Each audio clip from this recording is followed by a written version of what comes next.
ভারত ৭১ সালে মুক্তিযুদ্ধের সময় গিয়ে আমাদের সহযোগিতা করেছিল, আমাদের মানুষকে তাদের ভূখণ্ডে জায়গা দিয়েছিল।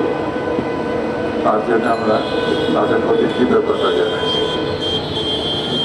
আমরা তাদেরকে বন্ধু হিসাবে গ্রহণ করেছি।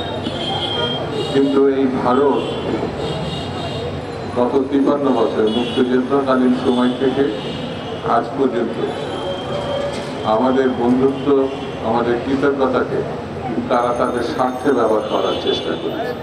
এটা আমার কাছে মনে হয়েছে। যেমন এখানে বিশিষ্ট মুক্তিযোদ্ধা সিরাজ ভাই অত্যন্ত সুন্দরভাবে বিশ্লেষণ করেছে, মুক্তিযুদ্ধের জয়লাভ করার পরে তারা আমাদের তৎকালীন নব্য বাংলাদেশে কীভাবে লুটপাট করেছিল তাদের সেনাবাহিনী এবং তাদের জনগণ। তৎকালীন বাংলাদেশ ব্যাংক থেকে নির্বিচারে যেমন শেখ হাসিনা লুটপাট করেছে, ঠিক তেমনি সেই সময় ভারতও বস্তা বস্তা টাকা, যখন আমাদের টাকার দরকার ছিল, কারণ সত্য স্বাধীন দেশে সাধারণ মানুষের জন্য খাবারের প্রয়োজনে, বেঁচে থাকার প্রয়োজনে টাকার দরকার ছিল, কিন্তু সেই সময় ভারত সেই টাকা নিয়ে গেছে। আমাদের দেশে পাকিস্তানিদের কাছে যে আগ্নেয় অস্ত্র সেই সময় বাংলাদেশ, সদ্য স্বাধীন বাংলাদেশ পেয়েছিল, সেই অস্ত্রগুলো তারা ট্র্যাকে ট্র্যাকে পড়ে তারা ভারতে নিয়ে গেছে। এবং ওই যে সিরাজ ভাইয়ের কথা অনুযায়ী তিনি মুক্তিযুদ্ধের সক্রিয় অংশগ্রহণকারী, কয়েকটা এসএলআর, বলা যায় রাশিয়ান এসএলআর ছাড়া আর কোনো অস্ত্র সেই সময় বাংলাদেশে পাওয়া যায় না, অথচ হাজার হাজার কোটি টাকার অস্ত্র সে সময় আমাদের থাকার কথা ছিল। অর্থাৎ একটা সেনাবাহিনী তৈরি করার মতো অস্ত্র সে সময় ছিল, তা সব নিয়ে গেছে। অর্থাৎ স্বাধীনতার পরে পরেই পার্শ্ববর্তী বন্ধু নামধারী দেশটি সত্য স্বাধীন দেশের সঙ্গে যে ব্যবহার করেছিল, সেই একই ব্যবহার আজকে এই ডিসেম্বরেও আমরা লক্ষ্য করছি। গত ৪ মাস আগে ১৬ বছরের একটি পৈশাচিক শাসক, পৈশাচিক দল, পৈশাচিক শাসনে যা শুরু করেছিল ১৬ বছর আগে, সেটি ৪ মাস আগে যখন তার পতন হয়, সেই পতন তারা ভারত আজ পর্যন্ত মেনে নিতে পারে। ভারত সেই ভয়ঙ্কর হত্যাকারী, গণহত্যাকারী, লুটেরা, তার প্রধান শেখ হাসিনা এবং তার দলকে তারা আশ্রয় দিয়েছে। এই আশ্রয়ের মধ্য দিয়ে এটা প্রমাণ হয়েছে তারা গণহত্যাকারী এবং লুটেরার পক্ষের একটা শক্তি। তারা বাংলাদেশের গণতন্ত্র বিনাশীর যা করেছে যে দল এবং যে নেত্রী, তার পক্ষের শক্তি, তার পক্ষের সমর্থক, তার পক্ষের মানুষ। অর্থাৎ ভারত সব সময় আওয়ামী লীগ, শেখ মুজিব, শেখ হাসিনার বাইরে কখনো আর অন্য কোনো চিন্তা করতে পারে নাই বলেই সে বাংলাদেশের জনগণের বন্ধু হতে পারে না, সে বাংলাদেশের স্বাধীনতা গণতন্ত্রের বন্ধু হতে পারে না। এই কথা যখন আমরা বলবো এবং চিন্তা করব, ভারত সেই সময় অখুশি হবে। ভারতের সঙ্গে শেখ হাসিনা কতগুলো চুক্তি করেছে, দেশ বিরোধী চুক্তি করেছে, সমস্ত রাজনৈতিক দল গত 16-18 বছর ধরে বলে আসছে। চুক্তি একটা দেশের সঙ্গে আরেকটা দেশের চুক্তি হওয়ার পর বাংলাদেশের সংবিধান অনুযায়ী সেই চুক্তি পার্লামেন্টে উত্থাপন করার কথা। এ পর্যন্ত একটি চুক্তি আমরা লক্ষ্য করি না শেখ হাসিনার আমলে পার্লামেন্টে উত্থাপন করা হয়েছে। এমনকি দেশবাসীর সামনে কোন সাংবাদিক সম্মেলনও উত্থাপন করেনি। বরঞ্চ শেখ হাসিনা দম্ভ করে বলেছে, আমি ভারতকে এমন কিছু দিয়েছি যা ভারত কখনোই ভুলতে পারবে না। ভাই কি দিয়েছেন আমরা জানি না, ব্যক্তিগতভাবে দিয়েছেন না দলীয়ভাবে দিয়েছেন না সরকারিভাবে দিয়েছেন। এখন ডক্টর ইউনূসের কাজ হচ্ছে সেই চুক্তি এবং দেওয়া নেওয়ার ব্যাপারটা জাতির সামনে উপস্থাপন করা। যেমন তাদের লুটেরার একটি খণ্ডিত অংশ আমি বলবো, ডক্টর ইউনূস প্রকাশ করেছে, সবটা প্রকাশ করতে পেরেছে, এটা আমার কাছে মনে হয়। তারপরেও ডক্টর ইউনূস এবং তার সরকারকে আমি অভিনন্দন, ধন্যবাদ দেবো। দুর্নীতির একটা চিত্র কমপক্ষে জাতির সামনে আপনারা উপস্থাপন করেছেন, এবং এই যে দুর্নীতি একটা ভয়াবহ দুর্নীতি, এটা কোনো স্বাধীন দেশের কোনো শাসক এটা করতে পারে আমরা, এটা ভাবা যায় না। ভারত বলছে, তাদের মিডিয়া বলছে তারা বাংলাদেশের কিছু অংশ দখল করে দিবে। আমি ভারতকে অনুরোধ করবো এই ভয়ে ভয়ে চিন্তা থেকে একটু দূরে থাকে। বাঙালি জাতি, বাংলাদেশের জাতি, এই ভূখণ্ডের মানুষ সারা বিশ্বের অন্যতম বীরের জাতি, বীরের জাতি বাঙালি।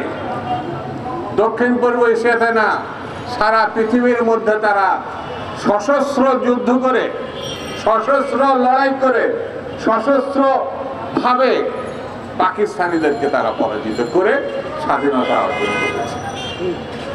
আপনারা এই যে ভারত ব্রিটিশের সঙ্গে দেন দরবার টেবিলে বসে কিন্তু যুদ্ধ করে না, দেন দরবার করে ব্রিটিশের সঙ্গে মিস্টার গান্ধী, নেহরু স্বাধীনতা অর্জন করেছেন, যুদ্ধ করে না। আপনারা এটা কিন্তু আপনাদের মনে রাখতে হবে। পাকিস্তানিরা স্বাধীনতা অর্জন করেছিল দেন দরবার করে, আপনার টেবিলে বসে। বাংলাদেশের স্বাধীনতা অর্জন হয়েছে যুদ্ধের ময়দানে। শেখ মুজিব পাকিস্তানের প্রধানমন্ত্রিত্ব চেয়েছিলেন, সেই কারণে সে যখন 25শে মার্চের রাত্রে আক্রমণের আগ পর্যন্ত তিনি আলোচনা করেছিলেন, যুদ্ধের কথা বলেন না। এমন কোনো তথ্য প্রমাণ নেই কোনো জায়গায় তিনি মুখে স্বাধীনতার ঘোষণা দিয়েছিলেন। প্রমাণ এটাই আছে, বাংলাদেশে বীরের জাতির বীর হিসাবে যিনি চিহ্নিত বাঙালি জাতির কাছে, তিনি হচ্ছেন শহীদ জিয়া রহমান। কালুরঘাট থেকে বলেছিলেন, আমি মেজর জিয়া বলছি, বাংলাদেশের স্বাধীনতা ঘোষণা করছি। একমাত্র বাঙালি, একমাত্র বাংলাদেশে যিনি স্বাধীনতা ঘোষণা করেছিলেন এবং রণাঙ্গনে যুদ্ধ করে স্বাধীনতা অর্জন করেছিলেন।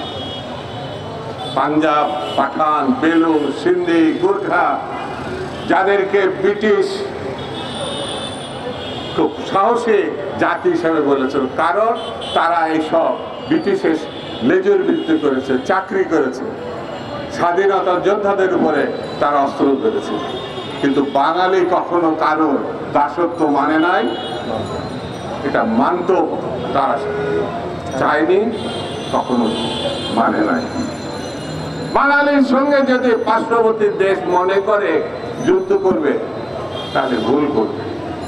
আরে ভাই, আপনারা হাসপাতালে চিকিৎসা দিচ্ছেন না, এর থেকে মর্মান্তিক ঘটনা কেউ কিছু আছে না? ভারতে আমাদের দেশের মানুষ যায় টাকা খরচ করে হোটেলে থাকে, ডাক্তারদেরকে টাকা দিয়ে তারপর সে ফ্রি চিকিৎসা তো নিতে যায় না। আপনারা বললেন যে চিকিৎসা দিবেন না, এখন কি অবস্থা?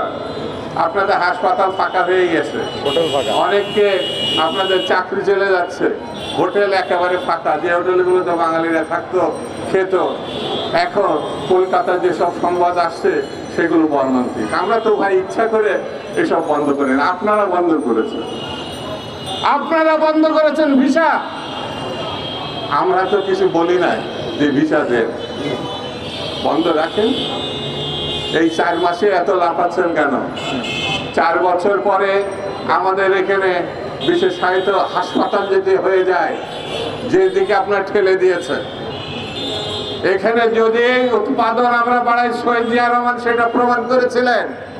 শেখ মুজিবের সঙ্গে দুর্ভিক্ষ হয়েছিল, শেখ মুজিব লক্ষ লক্ষ মানুষ মারা গেছিল, আর শহীদ জিয়া রহমানের সময় এই দেশে শুধু চাল উৎপাদনের সীমা রেখা সবকিছু অতিক্রম করে নাই, বিদেশে সেই চাল শহীদ জিয়া রহমান রপ্তানি করেছে।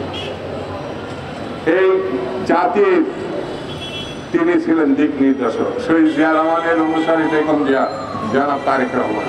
তারেক রহমান যদি বাংলাদেশের আগামী দিনের প্রধানমন্ত্রীর দায়িত্ব নেয়, নিশ্চিতভাবেই বিদেশ থেকে আপনি ভারত পেঁয়াজ, রসুন, চাল যে বন্ধ করছেন, আর তখন কিনারই কোনো প্রয়োজন হবে না, বুঝতে পারবেন। আপনার। সেই জন্য আমরা বন্ধুত্ব চাই, ভারতের সঙ্গে যুদ্ধ চাই না। আমরা ভারতের সঙ্গে বন্ধুত্ব চাই সমমর্যাদার ভিত্তিতে। আমরা ভারতের সঙ্গে মর্যাদার সঙ্গে যদি বন্ধুত্ব হয়, দ্বিপাক্ষিক হয়, স্বাধীন জাতির সঙ্গে স্বাধীন জাতির বন্ধুত্ব হয়, তাহলে আমাদের কোনো আপত্তি নাই। কিন্তু প্রভু আর দাসের সঙ্গে কখনো বন্ধুত্ব হয় না। আমাদের নেত্রী বেগম খালেদা জিয়া বলেছিলেন, বিদেশে আমাদের বন্ধু আছে কিন্তু প্রভু নাই। আমরা এই নীতিতে বিশ্বাস করি, সমমর্যাদা, সমস্বার্থ, সমভাবে যদি কেউ ভাবতে চাই তাহলে আমাদের কোনো আপত্তি নাই। বন্ধুরা, তৈরি থাকতে হবে, যে কোনো পরিস্থিতি তৈরি থাকতে হবে। শহীদ জিয়া রহমান এটা আমাদেরকে নির্দেশ দিয়ে গেছিলেন এবং বেগম জিয়া প্রমাণ করেছে। আত্মমর্যাদাশীল জাতি হিসাবে যদি দাঁড়াতে হয় তাহলে দায়িত্ব নিয়ে দাঁড়াতে হবে। সেই জন্য যে সুযোগ এসেছে সেই সুযোগে আমাদের ব্যবহার করতে চাই। সর্বশেষ কথাটা বলে যায়, সেটি হচ্ছে ডক্টর মোহাম্মদ ইউনূস সাহেব একটু হুঁশে আসেন। এই গণঅভ্যুত্থানের অন্যতম দিক হচ্ছে একটি নির্বাচিত সরকার। সেই নির্বাচিত সরকার যতক্ষণ না আসবে গণ অভ্যুত্থান তার মর্যাদা হারাবে। যদি সেই মর্যাদা ধরে রাখতে হয় তাহলে নির্বাচিত সরকার প্রতিষ্ঠা করার মধ্য দিয়ে সংকট কাটাতে হবে। এর কোনো ভিন্ন পথ আছে এটা আমি ব্যক্তিগতভাবে মনে করি না, আমার দলও মনে করে। সেই জন্য আমরা নির্বাচনকে আহ্বান করেছি। কেউ সরকারের কাছাকাছি থেকে বলার চেষ্টা করছে যারা এই মুহূর্তে নির্বাচন যাবে তারা গণশত্রু। আমরা মনে করি নির্বাচনকে অ্যাভয়েড করতে চেয়েছে যারা শেখ হাসিনা, আর এই যে কিছু পোলাপান আছে তারা বলতে চাচ্ছে নির্বাচন চাইলে নাকি গণশত্রু। হাসিনার সঙ্গে এদের একটা সাদৃশ্যতা লক্ষ্য করা যাচ্ছে। এটা দুঃখজনক, এটা করা ঠিক হবে না। আমি মনে করি যত তাড়াতাড়ি সম্ভব নির্বাচনের দিকে দেশকে এগিয়ে নেওয়া উচিত। সকলকে ধন্যবাদ। খুদা হাফেজ। বাংলাদেশ জিন্দাবাদ।